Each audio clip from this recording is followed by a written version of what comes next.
નમસ્કાર વિદ્યાર્થી મિત્રો, હવે આપણે ધોરણ 9 ની અંદર બીજા ચેપ્ટર નંબર 2 બહુપદીઓ એના વિશે અભ્યાસ કરશું. તો બહુપદી કોને કહેવાય? બહુપદ જેમાં વધારે પદ આવેલા હોય તે. એની અંદર એક શબ્દ આવે છે ચલ, એટલે કે જેની કિંમત બદલાતી હોય. દાખલા તરીકે કોઈની ચલ છે એની સતત કિંમત બદલાતી હોય. ચલ તરીકે આપણે x y z ગમે તે લઈ શકીએ, જેની કિંમત સતત બદલાતી હોય એટલે એને ચલ કહેવામાં આવે છે. અને અચળાંક છે જેની કિંમત ક્યારેય બદલાય નહીં. દાખલા તરીકે 5 છે, 5 જ રહેશે, એ 7 ન થાય, એ અચળાંક કહેવાય કે જેની કિંમત ક્યારેય ન બદલાય. પણ ક્યારેક ક્યારેક અમુક અચળાંક આપણે a b c એવા ધારીએ તો એ અચળાંક છે ને ખરેખર એક અચળાંક જ છે, કોઈ સંખ્યા હશે, કોઈ એક ફિક્સ સંખ્યા, એમાં કોઈ ફેરફાર ન થાય. પણ x ની કિંમતની અંદર ફેરફાર થતો હોય તો એ ચલ કહેવાય. અને જેની કિંમતમાં કોઈ બદલાવ ન થાય, જેની કિંમતની અંદર કોઈ ફેરફાર ન થાય, એને કહેવામાં આવે છે અચળ. હવે આ બહુપદીની અંદર આ બે વસ્તુઓ છે એનો ઉપયોગ થશે. આગળ આપણે દાખલા તરીકે કોઈ પણ વસ્તુ છે એના બહુપદી છે એની વાત કરીએ તો બહુપદી એક ચલની બહુપદી હોય કે જેમાં એક જ ચલ આવેલો. અત્યારે આપણે ધોરણ 9 ની અંદર એક ચલ બહુપદીનો અભ્યાસ કરવાનો છે. 10મા ની અંદર આગળના પ્રકરણોની અંદર આપણે દ્વિચલ બહુપદીનો ઉપયોગ કરશું. અહીંયા એક ચલ એટલે કે જેમાં એક જ ચલ આવેલું. દાખલા તરીકે આ એક બહુપદી છે x² + 5x + 7. આમાં એક જ ચલ છે કયો? x. તો આ બહુપદીને આપણે નામ ઓળખી શકીએ p of x. આની અંદર એક ચલ x આવેલ છે એટલે આને કહેવામાં આવે છે એક ચલની બહુપદી કહેવામાં આવે છે. આવી રીતના ગમે તે દાખલા તરીકે y એક ચલ છે તો એની બહુપદી આવી રીતના હોય y² + 9.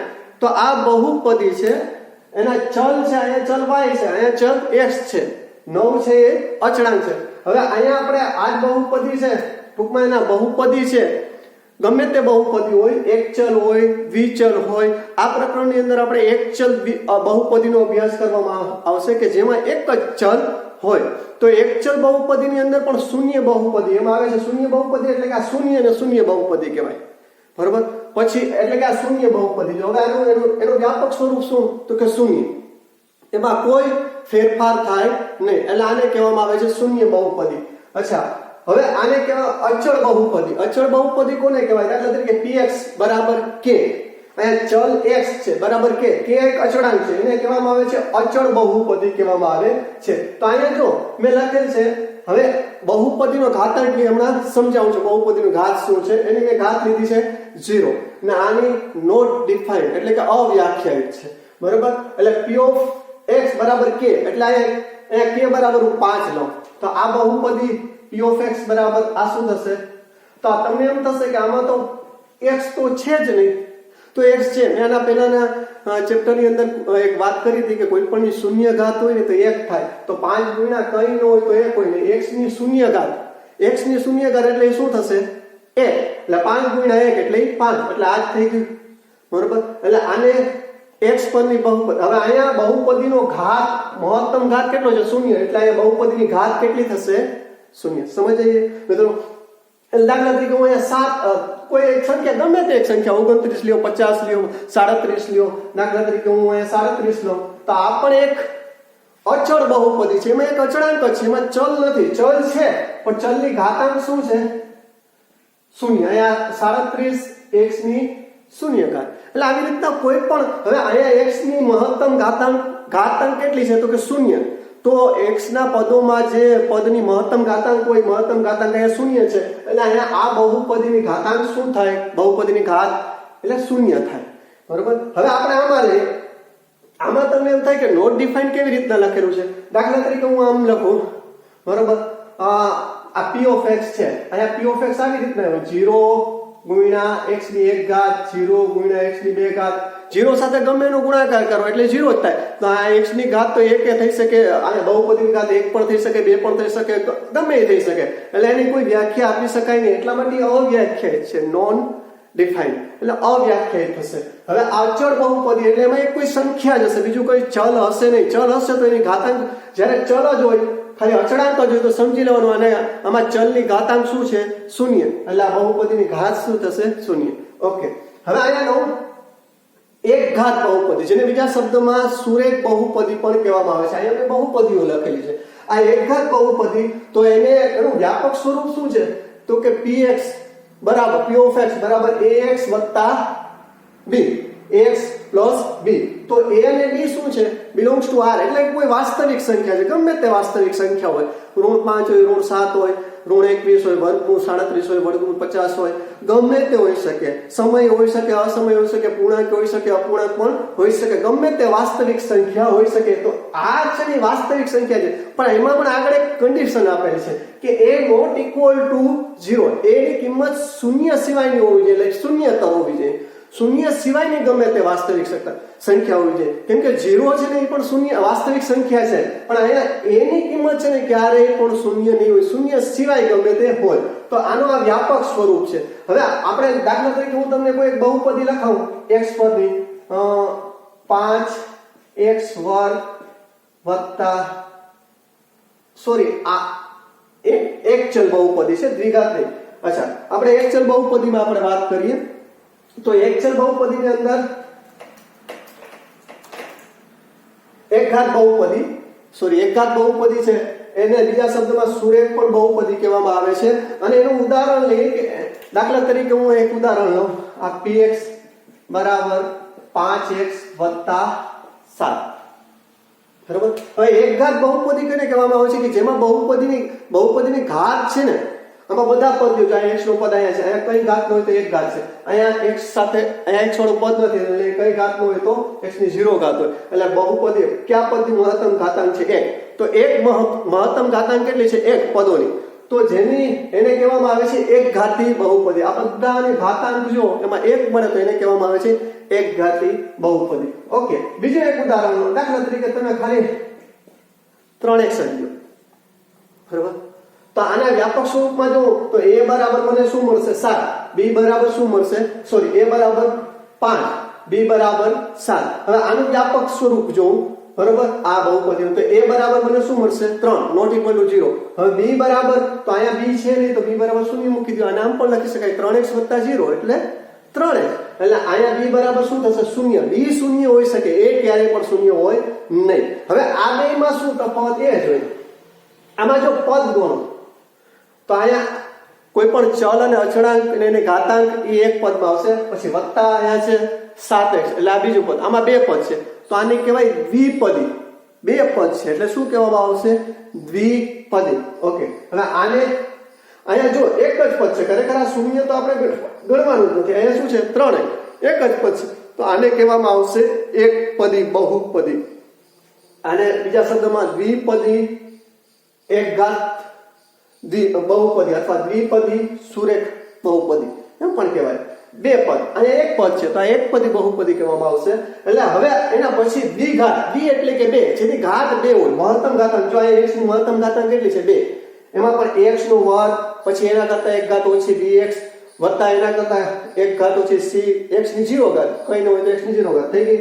a b c belongs to r, વાસ્તવિક સંખ્યા છે, પણ a ની કિંમત શૂન્ય હશે નહીં, એની કિંમત અહીંયા શૂન્ય ન હોય. તો આની મહત્તમ ઘાતાંક કેટલી હશે? 2. દાખલા તરીકે હું ઉદાહરણ લઉં,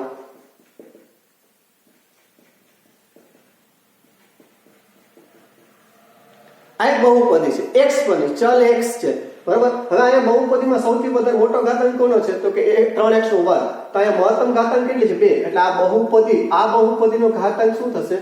2, બરાબર. અહીંયા a બરાબર શું છે? 3, b બરાબર 7, c બરાબર 9, બરાબર. આ a b c એના બરાબર થઈ ગયું. હવે a નોટ ઇક્વલ ટુ 0 છે. ઓકે, બીજું એક ઉદાહરણ, દાખલા તરીકે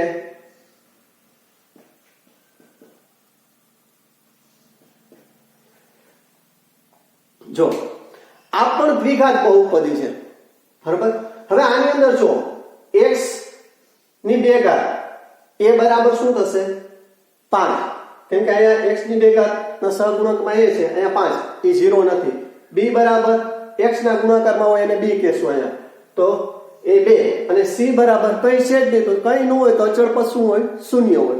તો અહીંયા જો c શૂન્ય છે, પણ a ક્યારેય શૂન્ય થશે નહીં. તો આ પણ દ્વિઘાત બહુપદી છે, બરાબર. હજી એક ઉદાહરણ લો, દાખલા તરીકે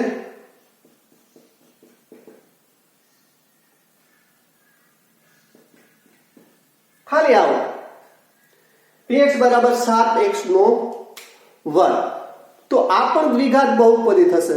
કેવી રીતના કે આની અંદર x છે, શરત શું છે કે x નો વર્ગ વત્તા bx વત્તા c. આનું વ્યાપક સ્વરૂપ છે, આ પ્રમાણે લખી શકાય. એની કિંમત 0 ન હોવી જોઈએ. એની કિંમત શું છે 7. હવે b ની કિંમત તો b અહીંયા હું આવી રીતે લખી શકું 0x અને અહીંયા 0c. 0 ગુણ્યા x એટલે 0 જ થશે, બરોબર. અને આ શૂન્ય છે એટલે સરવાળો કરો, 5 માં શૂન્ય ઉમેરો તો 5 હોય, એમ 7x વર્ગમાં શૂન્ય ઉમેરશો તો એ શૂન્ય 7x વર્ગ જ રહેશે, એટલે કઈ ફેર પડશે નહીં. તો આ વસ્તુ થઈ. એવી રીતના દાખલા તરીકે એક ઉદાહરણ આ લો.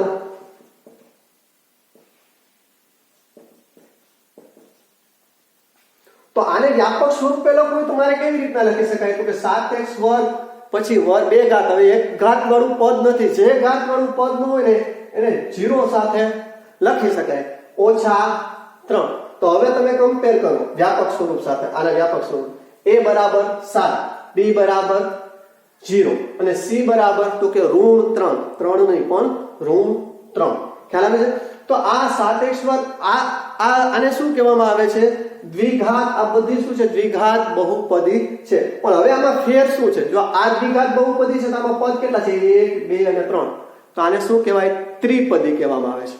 દ્વિઘાત બહુપદી છે પણ ત્રિપદી, 3 પદ છે. હવે આમાં જો 1 અને 2, આમાં 2 પદ છે એટલે આને શું કહેવામાં આવશે? દ્વિપદી, બરોબર. 2 પદ છે. હવે આમાં જો આમાં એક જ પદ છે તો આને શું કહેવામાં આવશે? એકપદી. દ્વિઘાત છે, દ્વિઘાત બહુપદી છે પણ આ એકપદી, આ દ્વિપદી ને આ ત્રિપદી, 3 પદ, એટલે આ દ્વિઘાત બહુપદી કહેવામાં આવશે. એટલે જેની મહત્તમ ઘાત દ્વિઘાત બહુપદી કોને કહેવામાં આવે છે? કે જેની આ બધામાં જો x ની વધારેમાં વધારે ઘાત કેટલી છે? 2. તો આને શું કહેવામાં આવશે? દ્વિઘાત બહુપદી કહેવામાં આવે છે. તો આ બધી તમામે તમામ શું છે? દ્વિઘાત બહુપદી છે. ઓકે, આગળ વધીએ. ત્રિઘાત બહુપદી એટલે એને x 3 ઘાત હોય. x ની કેટલી ઘાત હોય? 3, વધારેમાં વધારે. તો ને 3 ઘાતનો જે સહગુણક હોય ને આને સહગુણક કહેવાય. જો અહીંયા x નો સહગુણક શું? 5. x ની 0 ઘાત એટલે કે અચળ, પણ એનો સહગુણક 7. અહીંયા જુઓ તમે x વર્ગ એનો સહગુણક એટલે એના ગુણાકારમાં, ચલના ગુણાકારમાં જે અચળાંક હોય ને એને કહેવામાં આવે છે સહગુણક. તો અહીંયા x નો વર્ગ છે તો x નો વર્ગનો સહગુણક શું થશે? 3. અહીંયા x છે એનો સહગુણક 7 અને અહીંયા અચળ પદ. હવે આગળ અહીંયા p of x બરાબર 5x વર્ગ વત્તા 2. તો અહીંયા x વર્ગનો સહગુણક 5, x નો સહગુણક 2, અચળ પદ c 0. અહીંયા જોઈએ x વર્ગનો સહગુણક 7, x નો સહગુણક નથી એટલે 0 અને અચળ પદ નથી એટલે 0. એટલે આ સહગુણક વિશેની વાત છે. હવે જો એવી રીતના અહીંયા x નો વર્ગ, x નો ઘન વત્તા bx વત્તા c x વત્તા d, આને ત્રિઘાત બહુપદી કહેવાય. કેમ કે એનો 3 ઘાત વાળું પદ છે ને એ એક હશે જ, એના કરતા વધારે ઘાત નહીં હોય ને એનો સહગુણક પાછો 0 નો હોવું જોઈએ. એને ત્રિઘાત બહુપદી કહેવામાં આવે છે. દાખલા તરીકે હું આમ લખું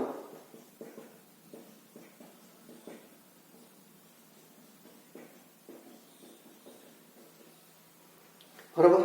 તો અહીંયા x ની 3 ઘાત, અહીંયા x ની 3 ઘાત, આનો સહગુણક અહીંયા કંઈ ન હોય ને, જ્યારે કોઈ પણ સહગુણકમાં કંઈ ન હોય તો 1 હોય, તો x ઘનનો સહગુણક શું થશે? 1. એટલે a બરાબર 1 એ 0 ન હોવું જોઈએ. પછી b c અને d એ ગમે બીજા અચળાંક હોય ને એ 0 હોય તો ચાલે, પણ જે મહત્તમ ઘાતાંક છે ત્રિઘાત કોને કહેવાય? તો કે 3 ઘાત વાળું પદ છે ને એનો સહગુણક 0 ન હોવું જોઈએ, બરોબર. મોટા મોટી ઘાત છે ને 3 હોવી જોઈએ, એનો સહગુણક 0 ન હોવું જોઈએ, તો ત્રિઘાત બહુપદી. તો આપણે અહીંયા જોઈએ a બરાબર x નો વર્ગ, x નો ઘન એનો સહગુણક 1 એટલે a બરાબર 1, x વર્ગ એનો સહગુણક 2 તો x વર્ગ એનો સહગુણક 2 એટલે b બરાબર 2, x એનો સહગુણક અહીંયા 5, અહીંયા c એટલે c બરાબર 5 અને d બરાબર 2. હવે જો એના પછી બીજું ઉદાહરણ લઉં તમને સમજાવવા માટે. દાખલા તરીકે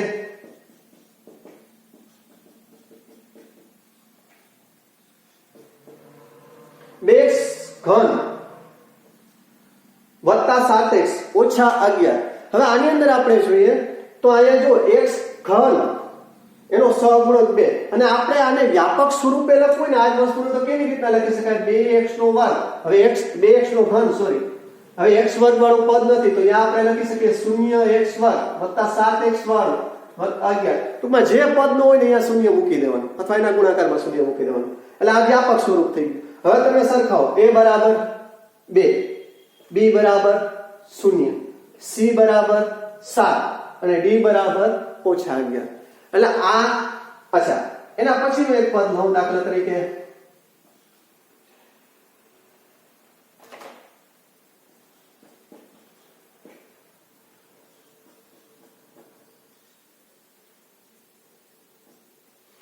તો અહીંયા x ની 3 ઘાત, અહીંયા x ની 3 ઘાત નો સહગુણક a બરાબર 3, 3 છે શૂન્ય નથી એટલે આ પછી b એટલે x વર્ગ વાળું પદ, x વર્ગ વાળું પદ જ નથી તો એનો સહગુણક શું થશે? શૂન્ય, એટલે b બરાબર 0.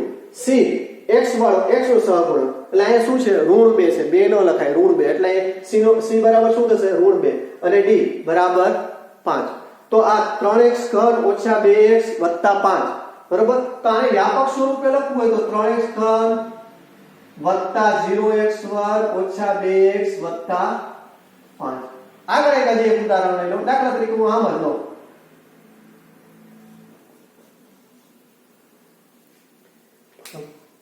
તો હવે જો અહીંયા x ઘન નો સહગુણક 7 એટલે a બરાબર 7 શૂન્ય નથી બરોબર. b વાળું પદ જ નથી, x વર્ગ વાળું પદ એટલે b બરાબર 0. x વાળું પદ નથી એટલે c બરાબર 0 અને અચળ પદ પણ નથી એટલે d બરાબર 0. એટલે b c અને d બરાબર 0 ઈ હોઈ શકે પણ એ 0 હોવું જોઈએ નહીં. તો આ ત્રિઘાત બહુપદ એની મહત્તમ વધુમાં વધુ ઘાત કેટલી? 3. તો એને કહેવામાં આવે છે ત્રિઘાત બહુપદી. એટલે આ બધામાં જો હવે જો આની વાત કરીએ તો આમાં પદ કેટલા છે? 1 2 3 અને 4 બરાબર. દ્વિપદી, ત્રિપદી, ચતુર્પદી એટલે 4 પદ વાળી બહુપદી, ચતુર્પદી. પછી આમાં જો 1 2 3 આ ત્રિઘાત બહુપદી છે પણ પદ કેટલા છે? 3 એટલે ત્રિપદી કહેવામાં આવે. હવે આમાં જો 1 2 3 આમાંય 3 પદ છે એટલે ત્રિઘાત બહુપદી છે પણ એના પદ કેટલા થશે? 3. અને છેલ્લે આ px બરાબર કદાચ તમને નહીં દેખાતું હોય 7x નો લખેલ છે, px બરાબર 7x નો ઘન અહીંયા લખેલ છે. px બરાબર 7x નો ઘન અહીંયા લખું છે છેલ્લી બહુપદી. તો હવે જો આમાં x a બરાબર 7 b x વર્ગ નું પદ છે જ નહીં એટલે b બરાબર 0, એવી રીતના x વાળું પદ નથી એટલે c બરાબર 0, અચળ પદ નથી એટલે d બરાબર 0 એટલે b c અને d 0 થશે. હવે a બરાબર 7 તો આમાં જો એક જ પદ છે તો આને કહેવાય એકપદી. પણ કેવી બહુપદી થશે? ત્રિઘાત બહુપદી. એક પદી છે પણ ત્રિઘાત બની. એટલે દરેક બહુપદી હોય ને દાખલા તરીકે ત્રિઘાત, દ્વિઘાત, એકપદી, દ્વિપદી કે એવી બહુપદી હોઈ શકે. તો આ બહુપદી વિશેનો વાત થઈ. આના આધારિત આપણે ઘણા બધા દાખલા ગણવાના રહેશે, હું તમને આગળ બતાવું. ચાલો આગળ એક ઉદાહરણ લઈને સમજીએ. દાખલા તરીકે આ એક બહુપદી છે બરોબર. 5x નો ઘન વત્તા 3x ઓછા 7. પેલા તો અહીંયા જો બધા પદ જો એમાં x ની મહત્તમ ઘાત કેટલી છે? 3. એટલે આ કેવી બહુપદી છે? આ બહુપદીનો ઘાત શું થશે? બહુપદીની ઘાત 3 થાય. બહુપદી છે કેટલી થશે? 3 અથવા બહુપદીનો ઘાત 3. અહીંયા બહુપદીનો કેમ કે મહત્તમ ઘાત હોય 3 બરોબર. એટલે આને કહેવાય 3 ઘાત છે એટલે ત્રિઘાત બહુપદી કહેવાય. શું કહેવાય આને? ત્રિઘાત બહુપદી. હવે ત્રિઘાત બહુપદી છે એનું વ્યાપક સ્વરૂપ શું છે? px બરાબર x નો વર્ગ x નો ઘન વત્તા bx વત્તા bx નો વર્ગ વત્તા cx વત્તા d, જ્યાં a b c d belongs to r એટલે કે વાસ્તવિક સંખ્યા છે પણ a not equal to 0. હવે આને વ્યાપક સ્વરૂપે લખવું હોય આ જ બહુપદીને એટલે વ્યાસ કેવી રીતના લખી શકાય? px નું વ્યાપક સ્વરૂપ તો જો x ની 3 ઘાત વાળું પદ છે એટલે આને કહેવાય 5x નો ઘન. હવે x વર્ગ વાળું પદ નથી, નો હોય તો અહીંયા 0x વર્ગ લખી નાખો બરાબર. પછી x વાળું પદ એટલે અહીંયા 3x થશે ઓછા 7 થશે. એટલે આવી રીતના ગમે તે લખી શકાય. આ વ્યાપક સ્વરૂપ થશે. એટલે આ એનું વ્યાપક સ્વરૂપ. આમ કોઈ પણ બહુપદીને આપણે વ્યાપક સ્વરૂપે લખી શકાય પણ વ્યાપક સ્વરૂપ લખવામાં શું? જે ઘાત વાળું પદ ન હોય ને એના સહગુણકમાં 0 લગાડીને મૂકી દેવાય એટલે એ વ્યાપક સ્વરૂપ થઈ જાય. અહીંયા a બરાબર x ની 3 ઘાત એનો સહગુણક શું થશે? 3 5. x ની 2 ઘાત એનો સહગુણક તો કે 0. x એનો સહગુણક 3 અને x ની 0 ઘાત અથવા અચળ પદ શું થશે? ઋણ 7. તો આ એક ઘાત બહુપદી, હવે આમાં પદ કેટલા છે? 3, એટલે કે આ ત્રિપદી થશે. તો આવી રીતના કોઈ પણ બહુપદી આપેલી હોય તો તમે એ કહી શકો કે આ દ્વિઘાત છે, ત્રિઘાત છે, ચતુર્ઘાત છે, અથવા બહુપદીનો ઘાત શું છે, આમાં x વર્ગનો સહગુણક, x નો સહગુણક, અચળ પદ એ શું છે એ આપણે કહી શકીએ. બીજા ઉદાહરણ લઈએ એટલે આપણે ખ્યાલ પડે. દાખલા તરીકે હું એક ઉદાહરણ લઉં.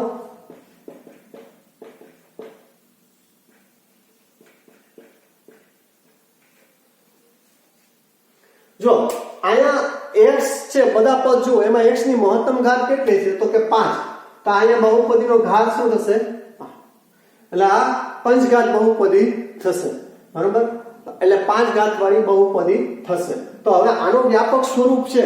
હવે આને વ્યાપક સ્વરૂપે લખવું હોય આ જ વસ્તુને, બરોબર, તો હું પેલા વ્યાપક સ્વરૂપે લખું તો કેવી રીતના લખી શકાય? તો પેલા કે 7x ની 5 ઘાત, હવે પછી એના 5 ઘાત કરતા ઓછી ઘાત 1 એટલે 4 ઘાત, એ પદ છે તો નહીં, તો વત્તા 0x ની 4 ઘાત.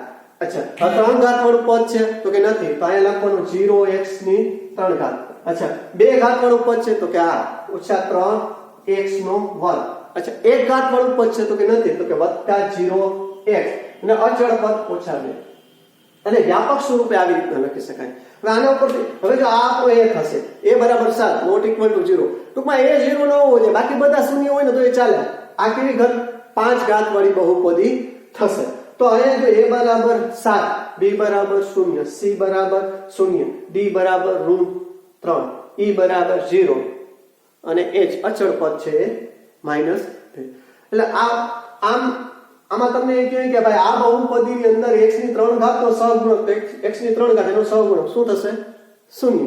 આ બહુપદીની અંદર x નો સહગુણક તો x એનો સહગુણક 0. આ બહુપદીની અંદર x વર્ગ નો સહગુણક તો કે ઓછા 3 અચળ પદ ઓછા 2. એટલે આવા ઘણા બધા પ્રશ્નો છે, એમાં આની અંદરથી આપણે મેળવી શકીએ છીએ. આગળના લેક્ચરમાં આપણે આગળ જોશું કે આના આધારિત બીજા દાખલા છે કે બહુપદી છે કઈ છે, એક ઘાત છે, દ્વિઘાત છે, ત્રિઘાત છે, અને બહુપદીનો ઘાત શું છે વગેરે વિશે આગળ આપણે અભ્યાસ કરશું.